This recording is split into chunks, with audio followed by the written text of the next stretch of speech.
Hello, we're looking at discrete maths, Maths 1081, and we're having a look at selection of problems out of chapter 3. So I've chosen today to look at question 18, part B. Part A is just a little calculation or one to motivate what we're going to do in part B. And part B is the really interesting part. It says if you've got a prime number, then when you take p minus 2 factorial, that is, you multiply p minus 2 times all the numbers less than it down to 1, then you get 1 modulo p. That is, when you divide by p, the remainder's 1. This actually is a sort of it's not normally stated like this. It's normally got a p minus 1 and a minus 1 here.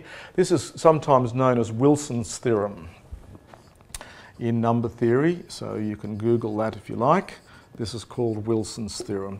It actually had nothing to do with Wilson, but Euler, it probably goes back to Fermat, but Euler wrote it down and he thought someone called Wilson, about whom I know nothing, had discovered it and called it Wilson's theorem, and the name is stuck. It probably should be called Fermat's theorem, but he's got lots of theorems anyway, so we'll let Wilson have his glory with this one. Now I'm going to do, let me sort of motivate the proof firstly. I will do a proper proof of this, but I want to show you how the proof works firstly.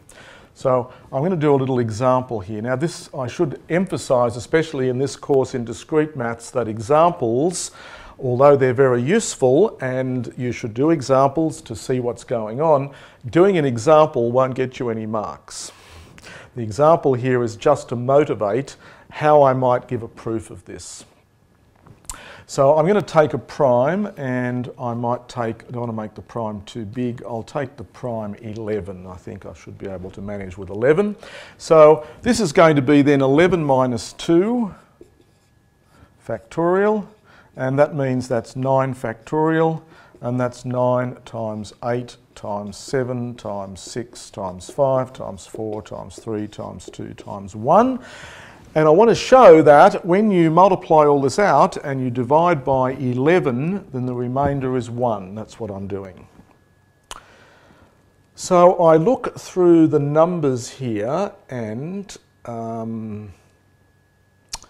let me see what we see here.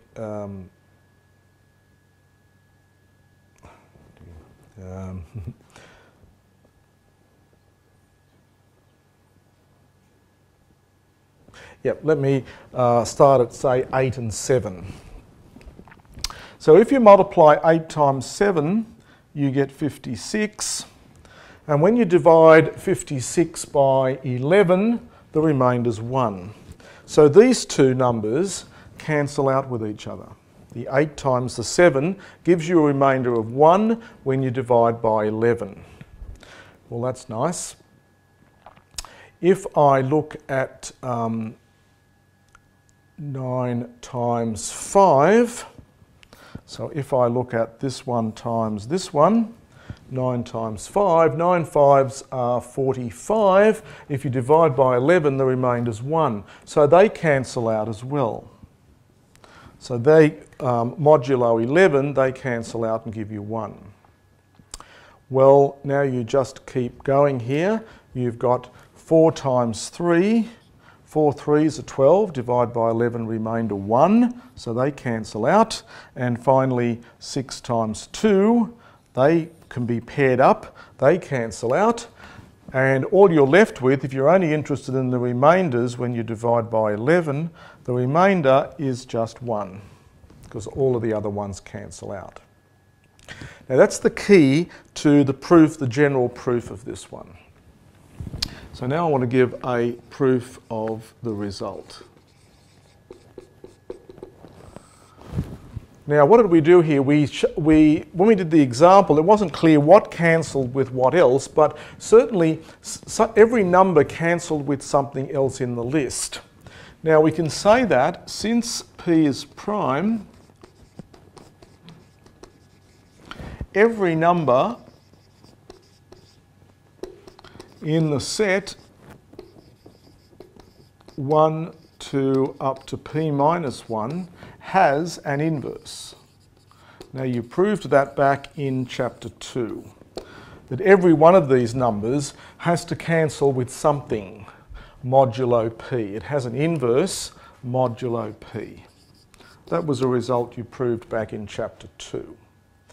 So we know that if I write all these numbers down and multiply them, they can cancel with something. What could go wrong? Well, when we did the example here, everything cancelled, but it cancelled with something different from itself. So what could have gone wrong is that one of these numbers might have cancelled with itself, and of course it can't because it only appears once. So I've got to show that can't happen. So every number's got an inverse, but I want to show the inverse is different to itself. So if x and x inverse are the same mod p, then I want to show that this can't happen, except in the case when x is 1 in my list here. 1 is the only number that cancels with itself. So I multiply both sides by x, so I get x squared is congruent to 1 mod p. Now I've got to just do a little bit of calculation here, a little bit of number theory here. I'm going to unpack this.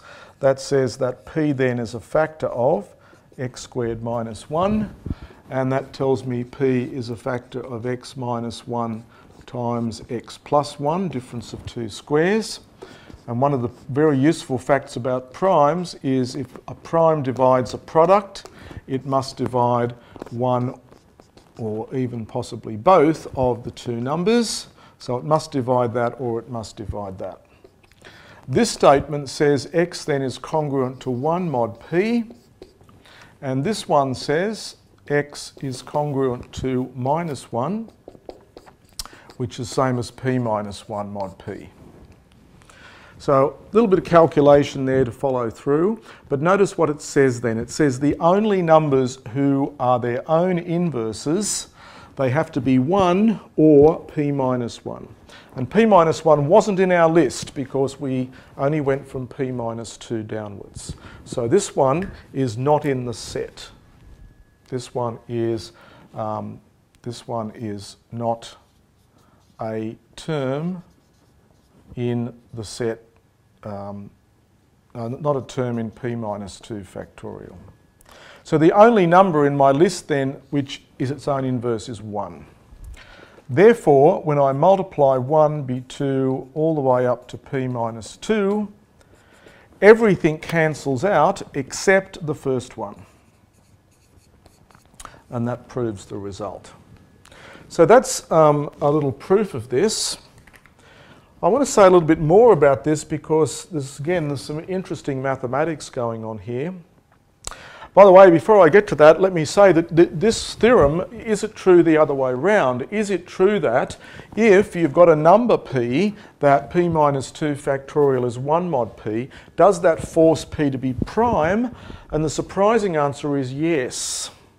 The converse of this happens to be true also. It's not that hard to prove, actually. Converse of this is also true.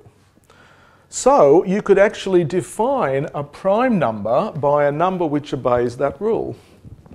And at first glance you might think, well, what a wonderful test for primality. If I give you a number, all I've got to do is check this is true and the number's prime.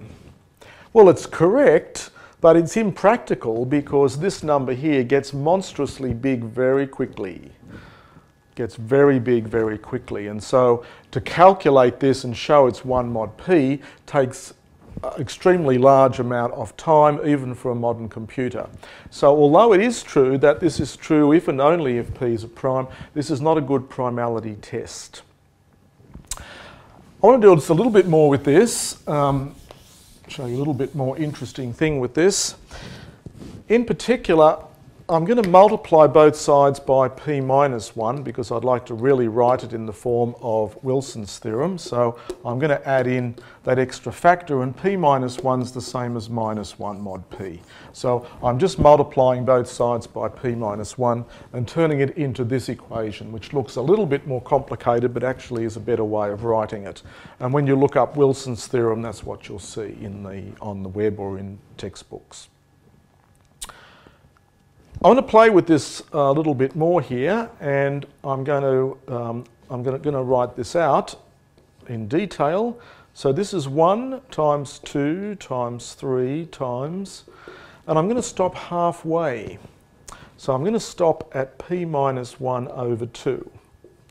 So we stop there, we have a little rest, and now we're going to keep going. So I take the next number after that, I add 1 to this, I get p plus 1 over 2, and I keep going all the way up to, I'm going to get p minus 3, p minus 2, p minus 1, and all of that's still congruent to minus 1 mod p.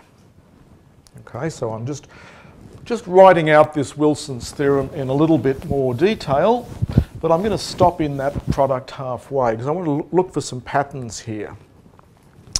And here's the nice pattern. Look at the product from each end in. This goes 1, 2, 3 up to halfway. If you look at it this way, this does the same thing. It's 1, 2, 3. This is minus this one modulo p. But you get lots of minuses. So if I read this modulo p, then I get 1, b2, b3 up to p minus 1 over 2. I get that this way, and reading it this way, reading it mod p, forget the p's here, you get 1, 2, 3 up to that one. So that's minus this one, so I can write that as that squared. But I get all these minuses. I get lots of minuses here. So I get a minus there, I get a minus there, and so on. And there are that many minuses. So that's p plus 1 over 2 minuses. And all that is still congruent to minus 1 mod p. Well, let me give this a name. So I'm going to call this x. So I'm going to put x to be 1, b2 up to 3, p minus 1 over 2. And then I get the rather interesting equation, x squared p plus 1 over 2. Which, by the way, I could have written as p minus 1 over 2. I might actually do that, make it a bit easier for myself. Put p minus 1 over... It doesn't matter whether you count from this way or from that way. I'll put p minus 1 over 2. And this is still congruent to minus 1 mod p. Now, primes can be of two sorts in number theory. You either get the primes that are a multiple of 4 plus 1 or a multiple of 4 minus 1. Now in this case, what interests me is if p is a prime of the form 4k plus 1, in other words, we say that p is a 1 mod 4 prime, then when I plug this into here, p minus 1 divided by 2 is 2k. So I get x squared times minus 1 to the 2k is minus 1 mod p, and minus 1 to an even power is 1.